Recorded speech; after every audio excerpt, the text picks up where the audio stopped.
CEO Marcus Thompson laughed when the cleaning lady offered to fix their $1 million engine that had stumped their best engineers for months. "Sure, lady, go ahead and try," he said mockingly.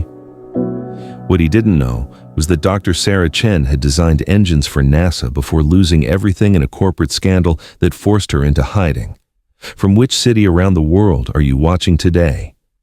If this story moves you, please subscribe to Rising Life Stories to help us share more stories of hidden heroes.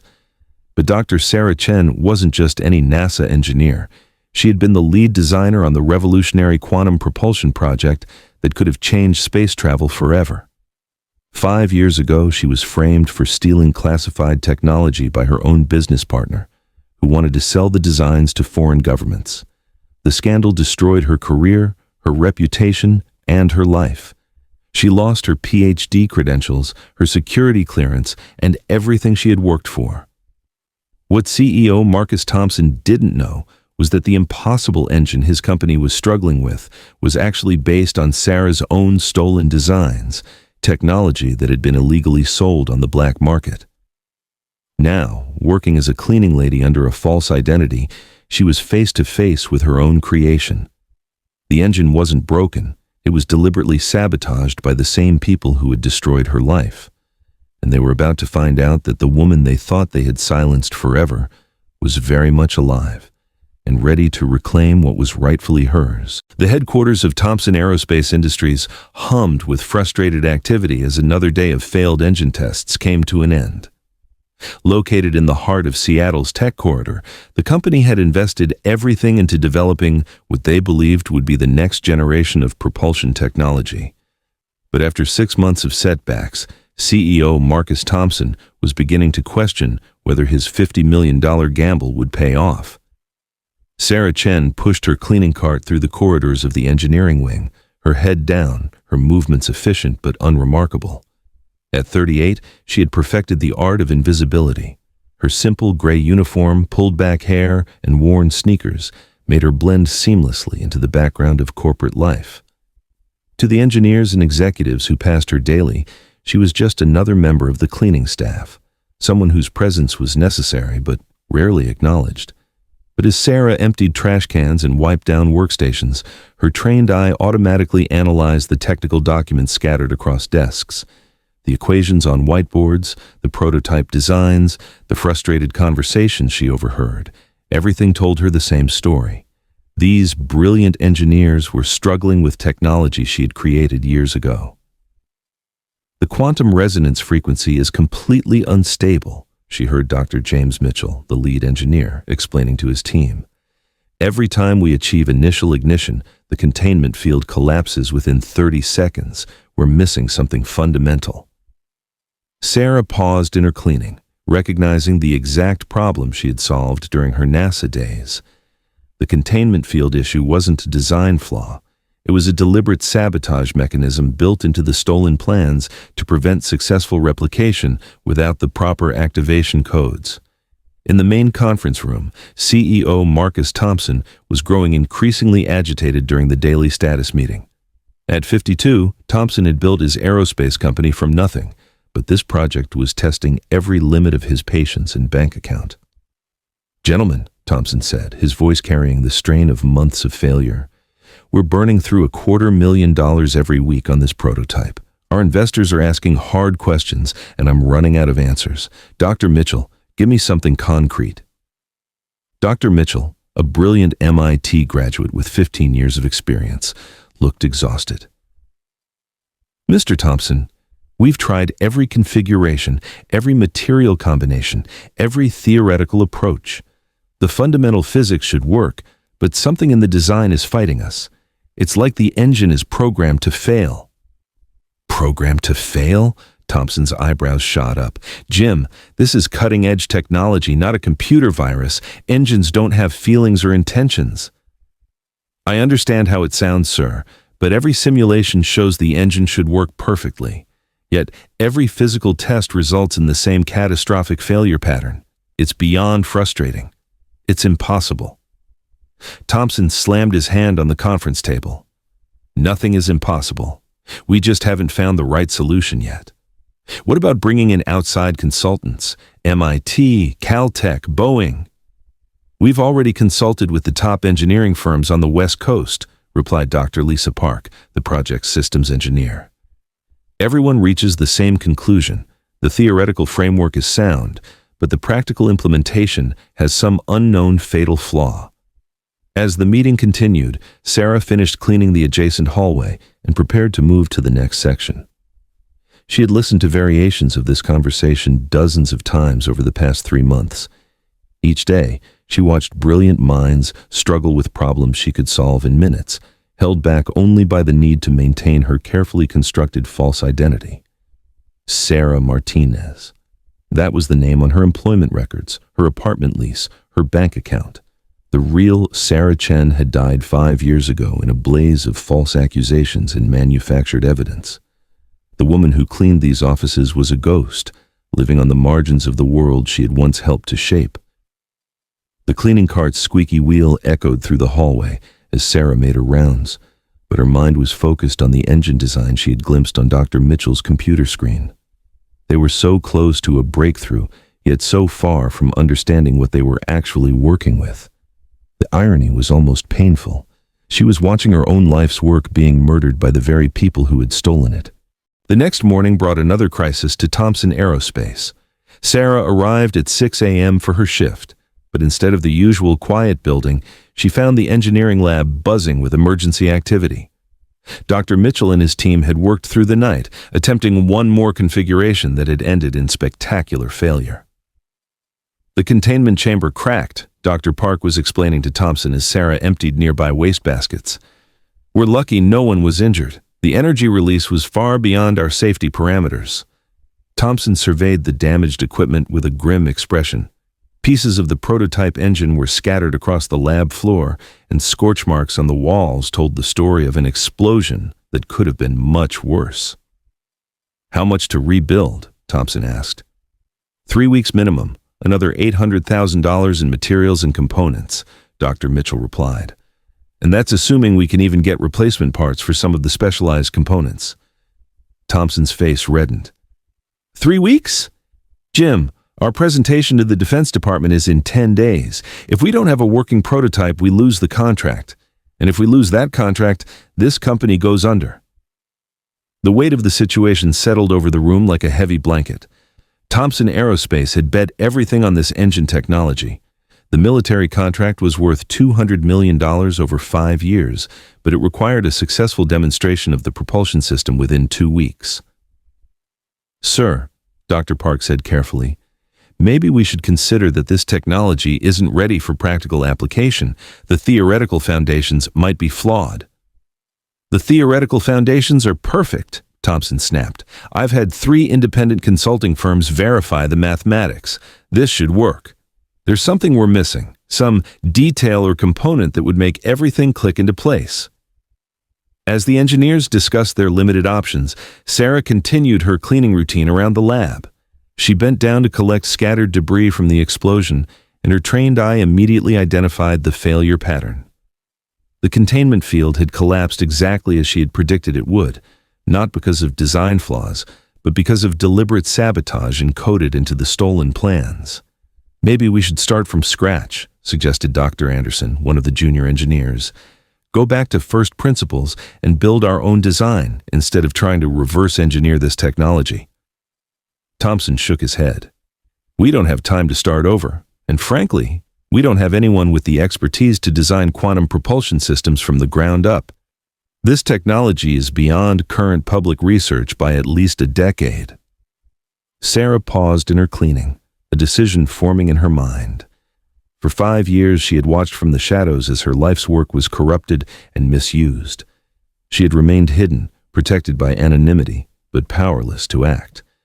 But watching these good people struggle with problems she could easily solve was becoming unbearable.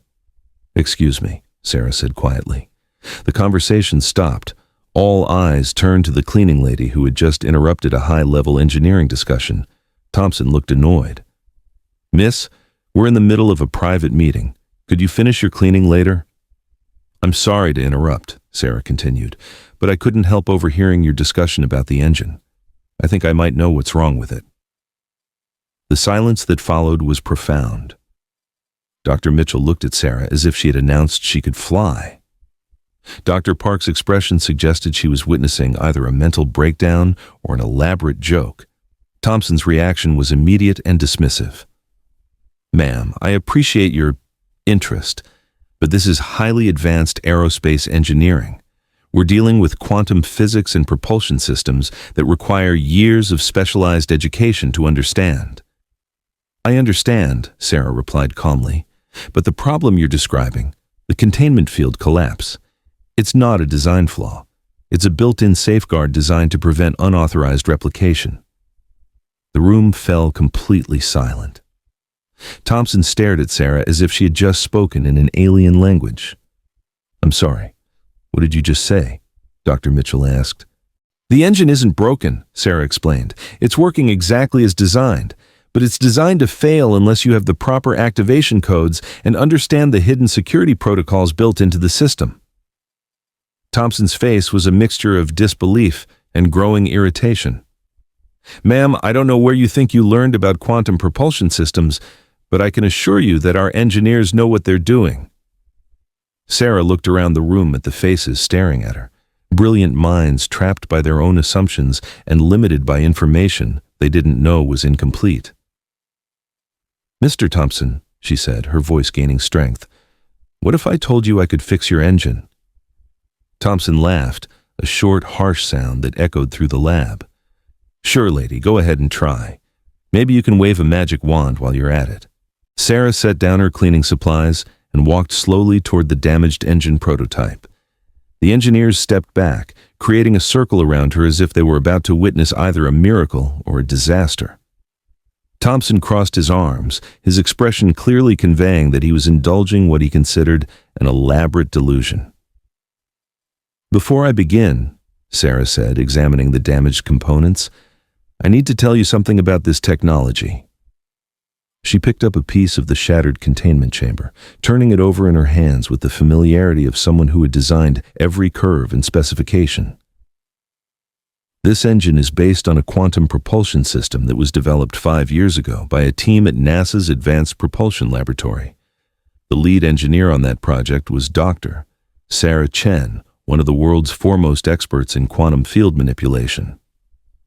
Dr. Mitchell leaned forward, his scientific curiosity overriding his skepticism. "How could you possibly know those details?" "That project was classified." Sarah looked directly at him. "I know because Dr. Sarah Chen was framed for selling that technology to foreign governments. The real thief was her business partner, Dr. Robert Hayes, who made millions selling incomplete plans on the black market. The plans you're working from are deliberately sabotaged to prevent successful replication without the original engineer's knowledge." Thompson's laughter had stopped. "That's an interesting story, but how does a cleaning lady know about classified NASA projects?" Sarah straightened up, and for the first time in 5 years, she allowed her true expertise to show in her posture and expression. "Because, Mr. Thompson, I am Dr. Sarah Chen." The words hit the room like a physical force. Dr. Mitchell's jaw dropped. Dr. Park took a step backward. Thompson stared at Sarah as if she had just announced she was an alien from another planet. "That's impossible," Thompson said. "Dr. Sarah Chen disappeared 5 years ago after the scandal. She lost her security clearance, her position, everything. She's probably in prison or living in exile somewhere." "She's standing right in front of you," Sarah replied quietly, "and she's been cleaning your offices for the past 8 months, watching you struggle with her own stolen technology." Dr. Mitchell found his voice first. If you're really Dr. Chen, then you could prove it. You could tell us something about the engine that isn't in the plans." Sarah nodded and pointed to a specific component in the damaged prototype. "The quantum resonance chamber has a hidden frequency modulator built into the crystalline matrix. It's not visible on any schematic because it's embedded at the molecular level during the manufacturing process. Without the proper activation sequence, the modulator creates destructive interference that causes exactly the type of containment failure you've been experiencing." She walked to Dr. Mitchell's computer and with his stunned permission began typing equations that were far beyond what appeared in any of their reference materials. The activation sequence requires a 13-digit quantum key that synchronizes the modulator with the main field generators. But more importantly, the entire system was designed with built-in security protocols that prevent operation without biometric confirmation from the original design team. The equations Sarah was writing filled the whiteboard with calculations that made the assembled PhD engineers feel like undergraduates. The mathematics were elegant, complex, and clearly the work of someone who understood the technology at a fundamental level that their stolen plans couldn't convey. "This is why every attempt to activate the engine has failed," Sarah continued. "You're not just missing technical knowledge, you're missing the security keys that were never included in the stolen plans." Thompson had gone pale. "You're saying that we've spent millions of dollars in 6 months working with sabotage technology?" "I'm saying that you've been trying to reverse engineer a system that was specifically designed to be impossible to reverse engineer. Dr. Hayes sold you incomplete plans, knowing that you would never be able to make them work without the original designer's cooperation." Dr. Park stepped forward, her voice barely above a whisper. "Can you fix it?"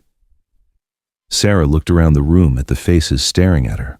No longer the dismissive expressions of people humoring a delusional cleaning lady, but the desperate hope of engineers who had just discovered that their impossible problem might have a solution. "I can do more than fix it," Sarah said. "I can make it work the way it was originally intended to work. But first, we need to discuss what happens when I do." Thompson's mind was racing through the implications of what he had just heard. If this woman was really Dr. Sarah Chen, then she represented both the solution to his problems and potentially a massive legal liability.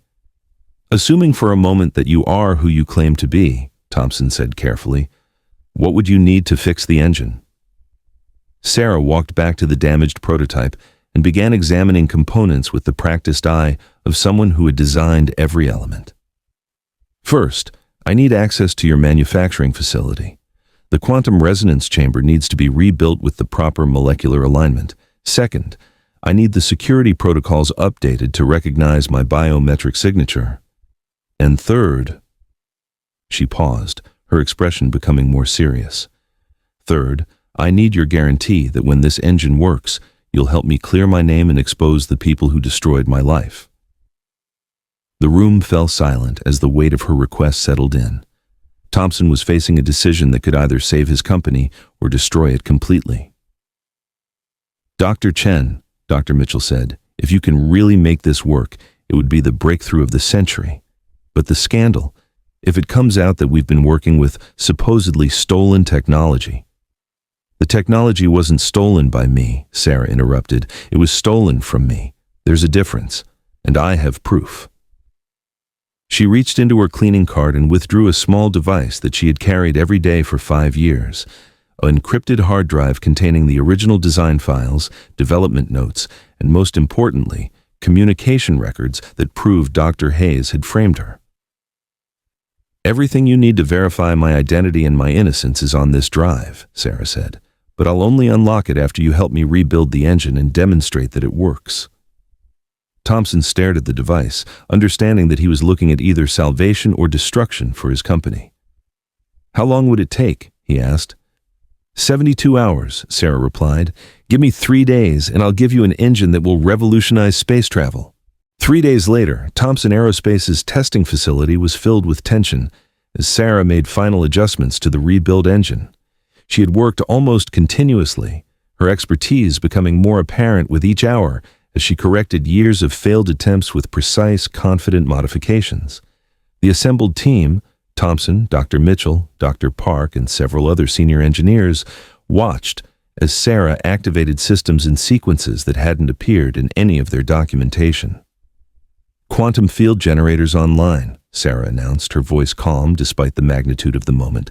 "Resonance chamber synchronized. Beginning ignition sequence." The engine came to life with a smooth, powerful hum that was completely different from the violent instability they had experienced before. Energy readings climbed steadily into ranges they had never achieved, and most importantly, stayed stable. Containment field holding at 98% efficiency, Dr. Mitchell called out, hardly believing the readings on his instruments. "We have sustained fusion reaction," Dr. Park added, her voice filled with amazement. For the next 30 minutes, the engine ran perfectly, generating more power than their most optimistic projections had suggested possible. Sarah monitored every system with the confidence of someone who knew exactly how everything was supposed to work. When she finally shut down the engine, the silence was profound.